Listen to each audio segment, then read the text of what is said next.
참 예수님 이승화 시몬 신부입니다. 오늘부터 우리는 세 권의 책을 9주 동안 읽으면서 우리 영성생활에 도움이 되는 든든한 지지대들을 한번 배워보려고 합니다. 영성생활이라고 하면 그리스도를 따르면서 그분을 닮아가는 삶, 그래서 그리스도교 영성이라고 표현하겠죠. 그러기 위해서는 우리가 예수님이 누구신지를 알아야 되고 그분의 은총을 구하는 것도 중요하지만 내가 그 길에서 벗어나지 않도록 무엇이 죄인지, 그리고 어떤 노력을 해야 되는지, 무엇을 조심하고 어디를 향해야 되는지 이런 것들을 알아야 됩니다. 그래서 처음으로 우리는 칠주정에 대해서 공부를 하게 되겠고요. 두 번째로는 사추덕과 향주 삼덕에 대해서 이런 식으로 우리는 계속 공부를 하면서 하나님께 나아가도록 하겠습니다. 칠제정 7가지 구원, 죄에 대해서 말하는 책들은 종종 보이지만 특별히 항인수 신부님이 쓰신 책의 특징은 죄를 짓는 그 메커니즘에 대해서 언급하기 때문에 여러분들에게 도움이 더 쉽게 될 거예요. 그럼 시작하도록 할게요. 우선 죄란 무엇인지를 먼저 알아야 될 겁니다. 이게 죄인지 아닌지를 구분할 수 있어야지 조심할지 말지를 구분할 수 있겠죠. 죄라는 것은 하마르티아라는 단어부터 시작을 했는데요. 그것은 옆에 있는 이미지와도 연결됩니다. 즉 목표점에 맞추지 못하고 빗 맞췄다는 것, 그 빗 맞춘 상태를 우리는 하마르티아라고 말을 하거든요. 그렇다면 우리가 짓는 죄라는 것은 어떤 목적을 가지고 있고 그 목적이 무엇이냐를 봐야겠죠. 바로 우리가 맞춰야 하는 것은 하느님이라고 보시면 될 겁니다. 우리가 올바른 영성생활, 보다 건강한 영성생활을 위해서 필요한 부분이겠죠. 우리가 닮아야 되는 부분은 하느님이시고 우리는 하느님으로부터 태어났기 때문에 하느님을 닮은 모습으로 태어났기 때문에 그분을 향해 나아가는 것은 당연하다고 볼 수 있을 겁니다.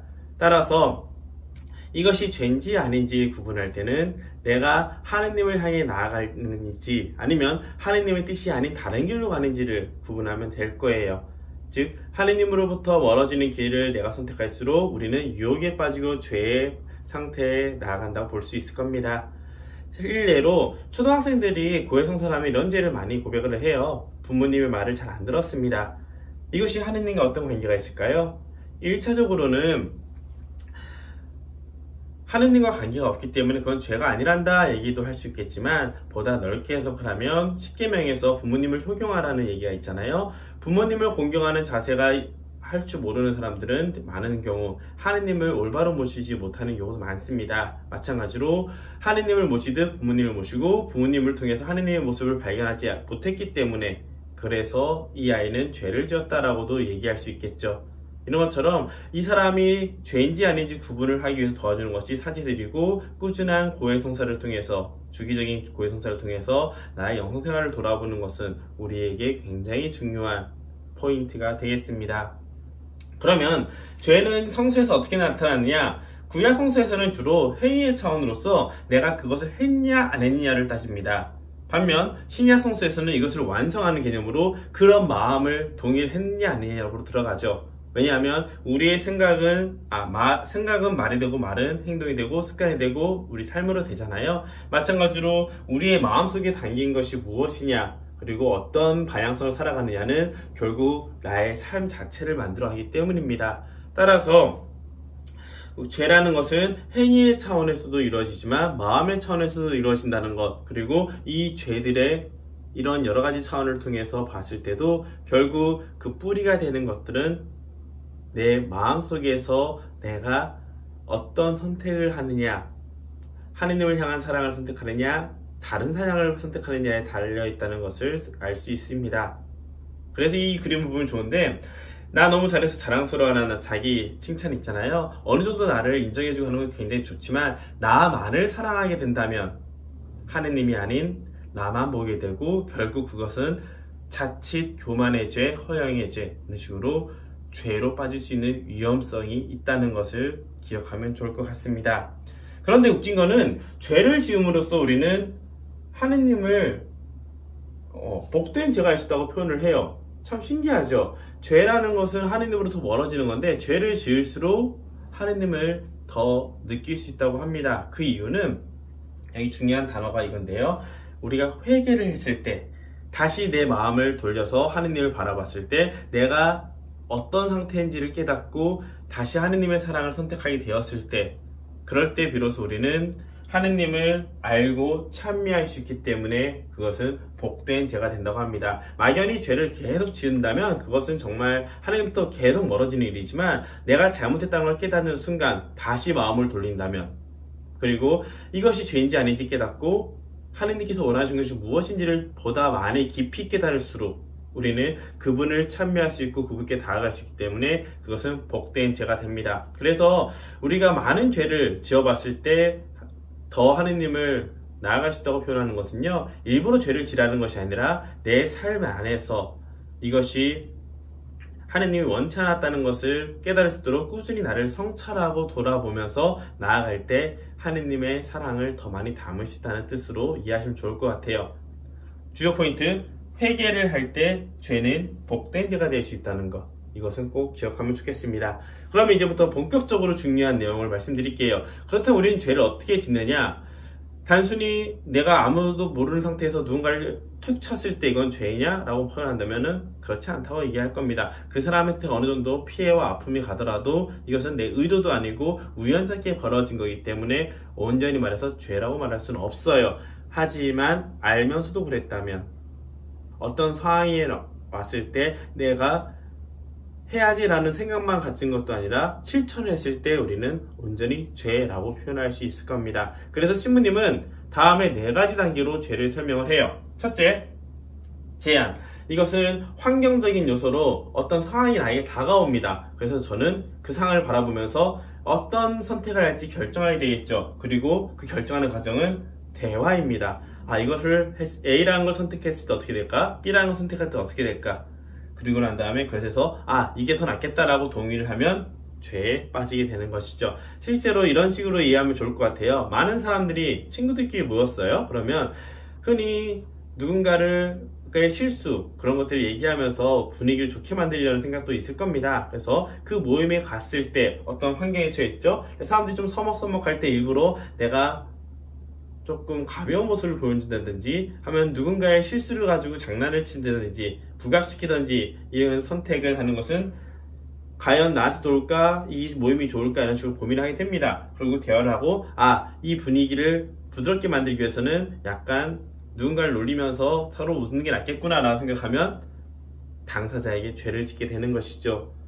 물론 우리는 아무리 좋은 의도로 시작했다 하더라도 이것이 하느님을 선택할 것이냐 하면 나의 이익을 선택할 것이냐, 혹은 이 사람들과의 관계를 위해서 누군가를 희생시킬 것이냐, 이런 개념까지 들어가게 된다면 결국 죄에 빠진다는 겁니다. 그래서 우리가 죄를 짓지 않으려면 동의를 하지 않으려고 하는 의지적인 차원도 중요하지만 그것보다 더 중요한 것은 지식의 차원, 이게 어떤 결과를 가져올지, 이게 죄인지 아닌지를 구분하는 지식의 차원이고, 그보다 더 중요한 것은 그런 환경 자체에 들어가지 않도록 조심하는 겁니다.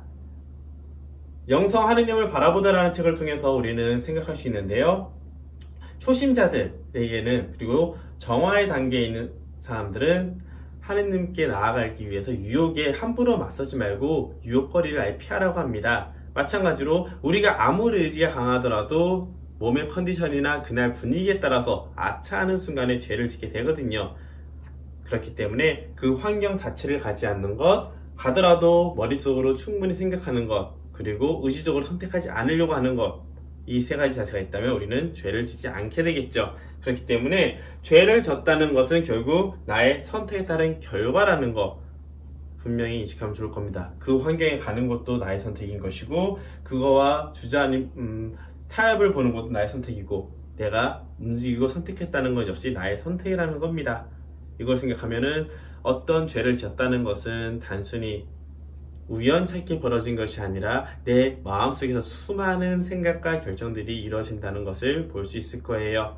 이런 과정을 통해서 죄를 질 때 황인수 신부님 뿐만 아니라 가톨릭 정통에서는 총 8가지 죄의 뿌리를 이야기를 합니다. 이것은 조금 설명이 더 필요한데요, 하느님은 인간을 창조했을 때 육신과 영혼으로 창조하셨거든요. 그런데 육신과 영혼 중에서 영혼을 2가지로 더 나눕니다. 즉 정신적인 차원과 영적인 차원으로 나눠서 육신과 정혼과 영혼이 3가지 단계로 나눠서 각각의 죄를 부여하게 됩니다. 육신으로 짓는 죄는 주로 탐식, 음란, 인색, 먹을 것에 대한 욕심과 성적인 인간에 대한 관계, 그리고 인색은 물질에 대한 욕심, 이라면 정신적으로는 슬픔과 분노와 아케디아, 나태함이라고 보시면 혜택, 나태함이라고 보시면 좋겠고요. 영어적인 것은 허영과 교만이라고 보시면 될 겁니다. 그래서 이번 시간에는 탐식과 음란과 인색에 대한 포인트만 가볍게 잡고 다음 시간에는 나머지 죄들과 우리가 어떻게 기도해야 되는지에 대해서 영상을 만들 생각입니다. 그러면 이 세 가지의 내용에 대해서 먼저 이야기를 해보도록 하죠.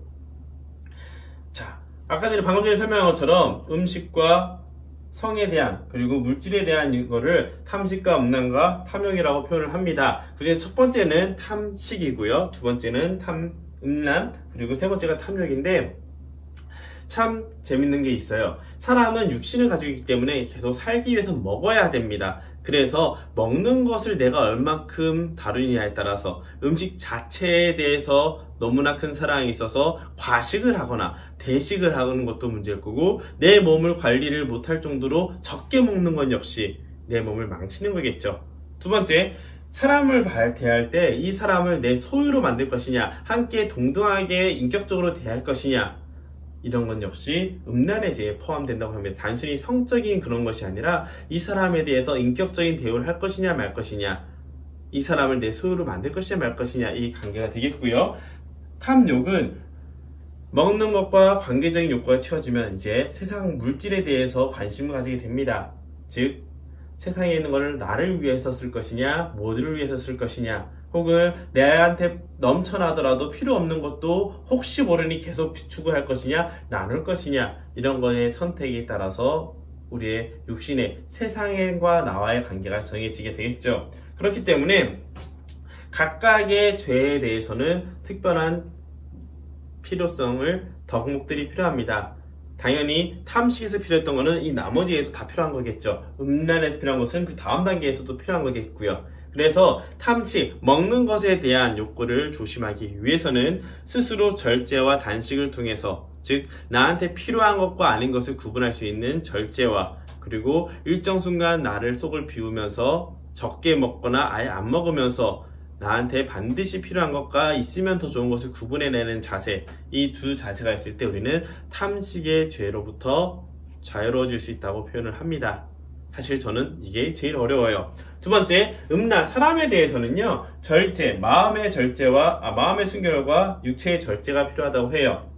무슨 말이냐, 사람을 대할 때 이 사람을 소유하고 싶고 내 마음대로 조종하고 싶은 그런 욕구가 아니라 인격적으로 대하려고 하는 자세뿐만 아니라 내가 가지고 있는 사람에 대한, 관계에 대한 욕구가 있다 하더라도 그것이 반드시 필요한 것이냐 아니냐, 즉 나의 삶에 행복을 주는 하느님과의 관계 안에서 반드시 필요한 것이냐 아니냐를 구분할 수 있는 절제도 필요하다는 것이죠.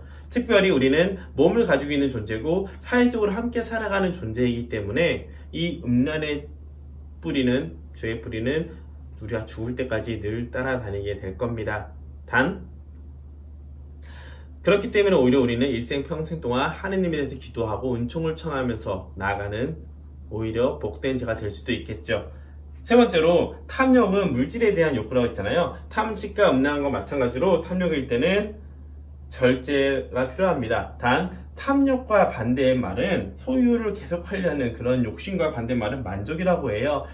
물질의 많고 적음이 아니라 지금 나한테 필요하냐 안 하냐, 지금 내가 만족하느냐 아니냐에 따라서 더 소유할 것이냐 말 것이냐 결정이 되거든요. 그래서 나의 삶에 만족을 주는 것이 어느 정도인 건지를 생각한다면 우리는 무제한적인 탐욕으로부터 스스로를 보호할 수 있겠죠. 그리고 나한테 만족을 주는 수준과 절제의 덕을 익히기 시작하면 남는 것은 어떻게 할까요? 당연히 기쁜 마음으로 주변 사람들에게 나눠줄 수 있습니다. 이 나눔은 단순히 나의 욕심이 아니라, 나를 드러내는 것이 아니라 하느님으로부터 받은 게 충분하고 내 삶이 좋기 때문에 이 정도면 충분하지, 난 행복해 라고 하기 때문에 나머지는 다른 사람들에게 기꺼운 마음으로 나눠주면서 하느님으로 나아갈 수 있도록 도와주는 겁니다. 그저 퍼주고 호구가 되라는 것이 아니라 하느님을 향해 나아가도록 서로가 돕고 함께 나아간다는 의미겠죠. 그래서 이 나눔의 의미도 잘 생각해 주시면 좋을 겁니다. 이렇게 탐식과 음란과 탐욕, 세 가지 육체와 관련된 죄를 해결하기 시작하면은 이제 드디어 우리 마음의 움직임을 해결하기 시작합니다. 엄밀히 말하면 이 순서대로 무조건 오는 건 아니에요. 여러 가지가 동시에 올 수도 있고 이것이 다 처음부터 괜찮았기 때문에 정신적인 걸로 바로 올 수도 있지만, 초신자들, 많은 사람들이 단계별로 이렇게 간다는 것을 기억해 주시면 좋겠고요. 우리 정신과 영혼으로 들어가기 시작하면은 우리가 말하는 절제의 덕이나 이런 것들이 훨씬 더 깊은 차원으로 들어간다는 것을 알게 될 겁니다. 그러면 다음 시간에 나머지 부분을 가볍게 설명을 드리면서 이야기 나누겠고요. 이번 영상도 함께 해주셔서 감사합니다. 수고하셨습니다.